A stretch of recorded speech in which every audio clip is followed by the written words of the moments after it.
KASA mate kasap and kapin khat atengsi Hanjanglangso ke pathu aklamalong Greater Hanjanglangso Interclub Football Championship ningkan suri hini raing korap pli aparman pathu pon bomlo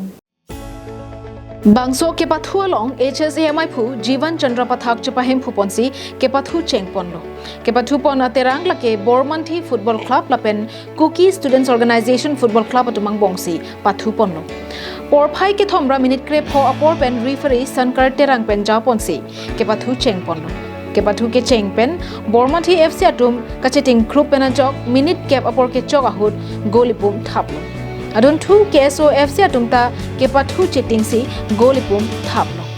half time mate angbong chitima por ahut an ke gol ipum pum pen si sang ponlo adun thu second half ke pathu ahut KSO FC atuma bangka chiting group pen jok gol ipum thap thulo apor ke chok ahut an ke KSO FC pen gol ke thom Bormanthi FC pen gol hini pen si ke pathu pajut ponlo Bokajan pen ananterang Karbi Anglong Live